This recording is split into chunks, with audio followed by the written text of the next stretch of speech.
Welcome back to the show, everybody. Check out these headlines we got for you. 530 million XRP, Japan's largest investment bank. We got Barry Silbert and Gary Gensler in the news. We got the EU and the central bank criticizing stable coins. And what about a central bank digital currency test date?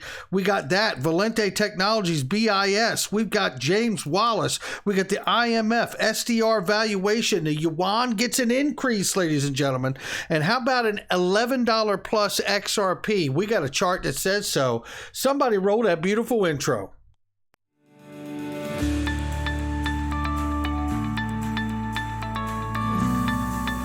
Digital Perspectives with Brad Kimes. Come on in.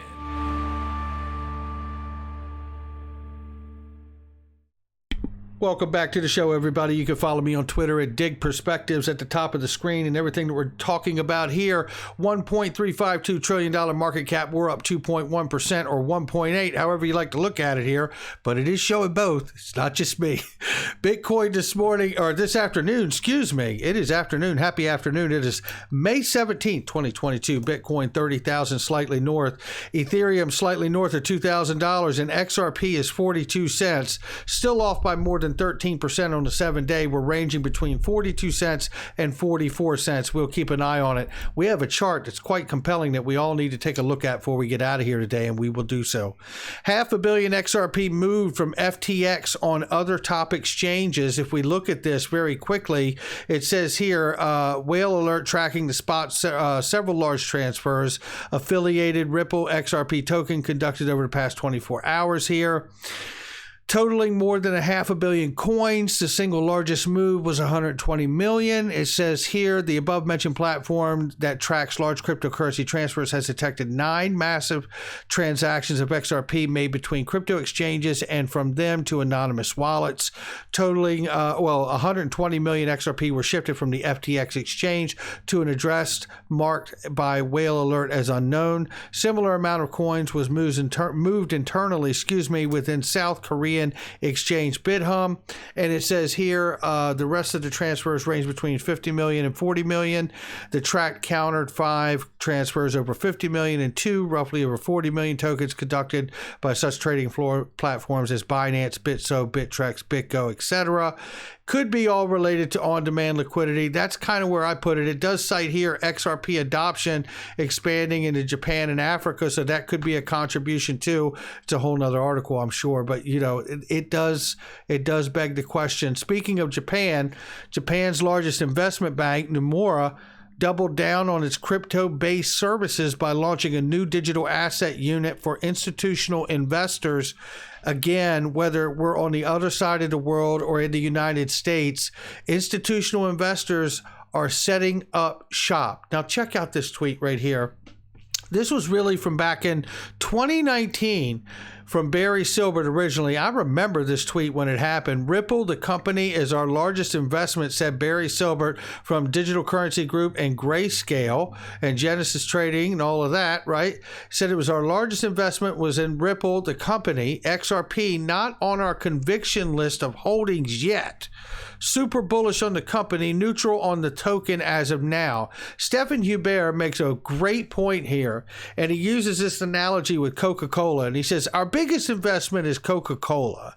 We're very bullish on the company, but neutral on the drink. Sorry, but this is such a farce. What's wrong with the XRP ledger? Translation, Ripple has the best network in existence, but shouldn't use a token which we don't own the majority of. You know, it's such a great point being made here that I believe that for a very long time, many of the biggest players in this space have understood the really true, intended, and full-scale role of Ripple and the journey for XRP. And it really comes down to this. As Glenn Hutchins has said, former president of the Federal Reserve in New York, he said the value is in the protocol. The price of the token is a distraction and uninformative. And I think that's right.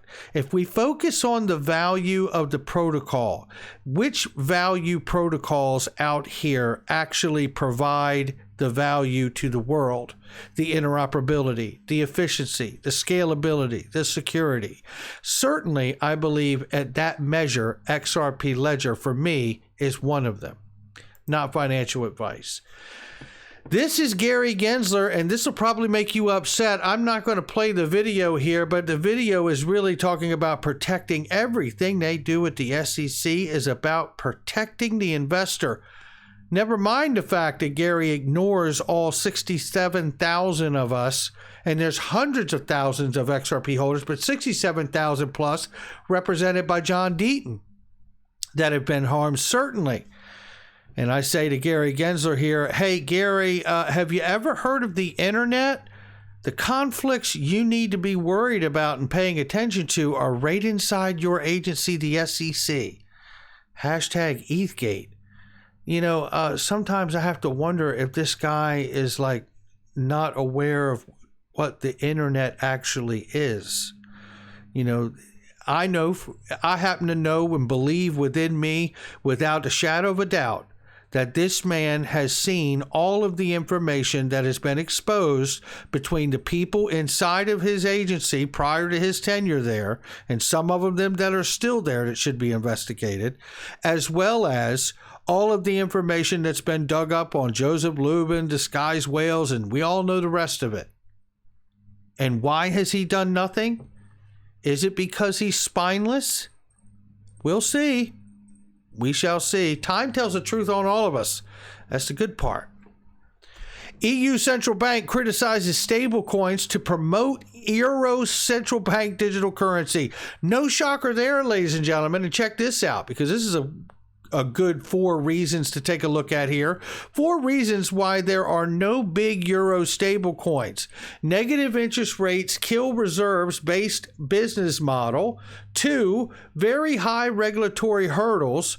3, hard to catch up with the USD Tether USDC network effects, lacking demand, weak euro, and limited FX risk compared to high DeFi crypto volatility.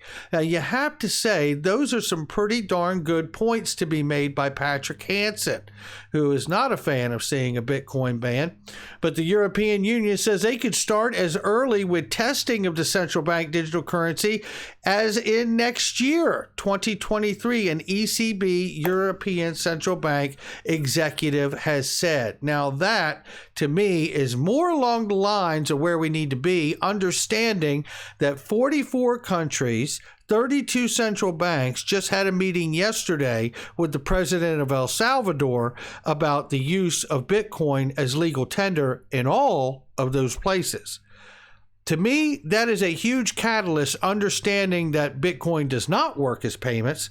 There would be horrible fallout and spillover effects of such a decision being made, I believe. I believe some of that is already starting to play out in El Salvador now.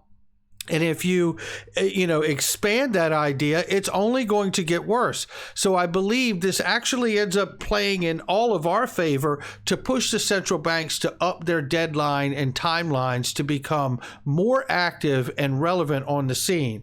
And we know that it is a mad dash with the world economies bracing the benefits of digital currency. Again, a reminder that the Australian stablecoin is going to be launched on Stellar Network.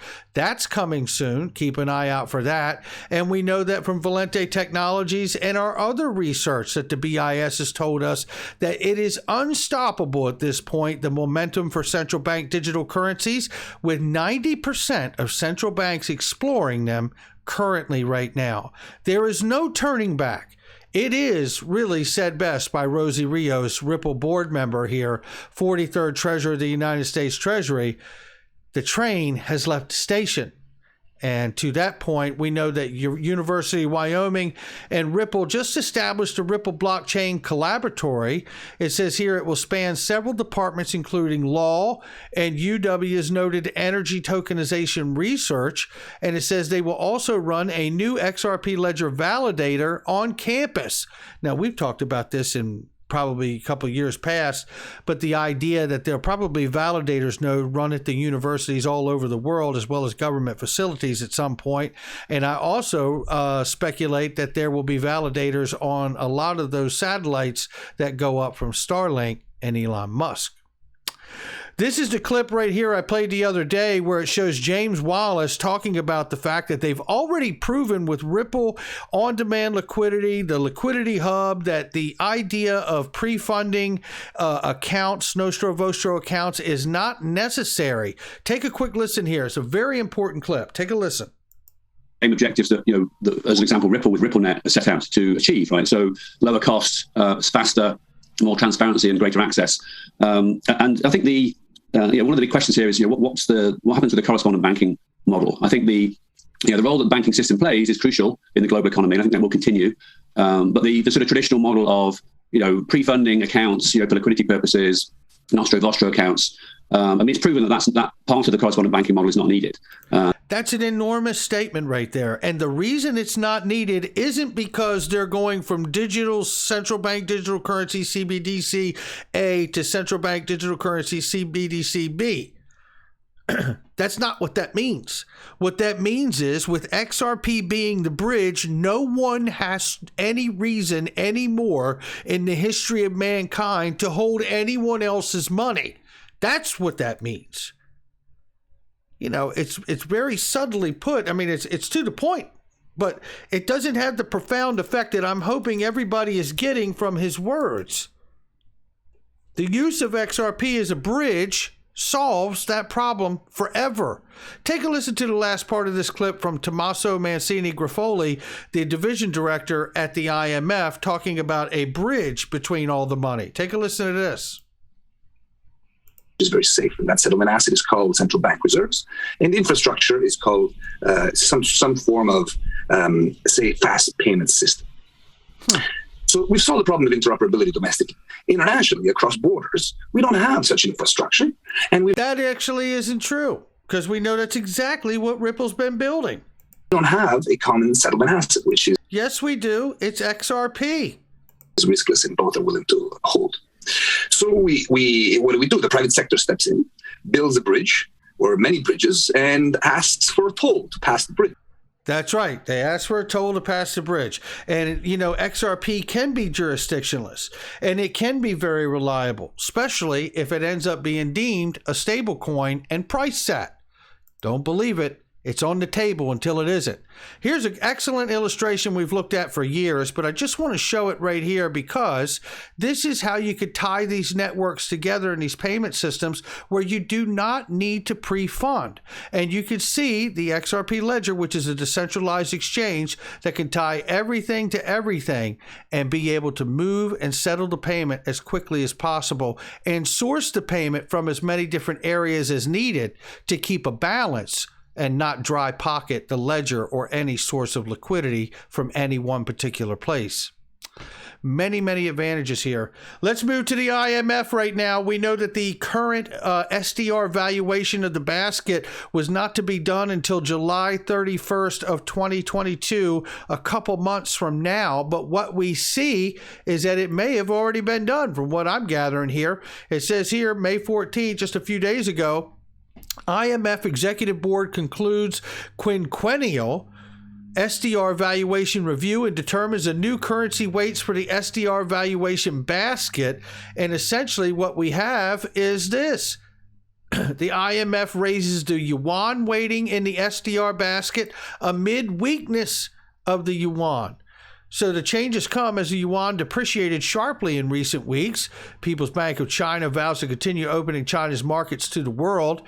And it says here the IMF raised the yuan's weighting regardless of that depreciation to 12.28% in the SDR basket from the previous 10.92% in its first regular review of the SDR valuation since the Chinese currency was included in the basket in 2016.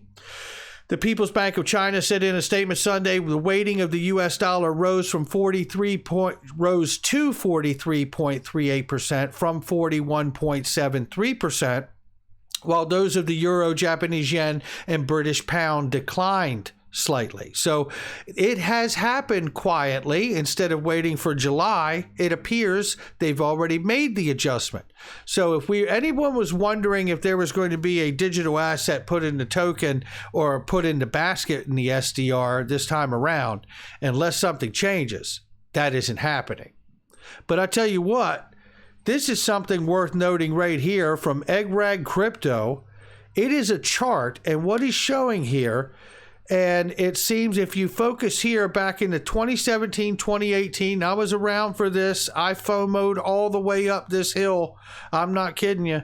I was accumulating right here, and I had just a small goal in mind. You know, I just want to buy it in case I don't want to miss it. And then when it started taking off, I FOMO'd right up the ladder and FOMO'd up that ladder too. And then I bought the entire dip all the way here, and I'm still buying today.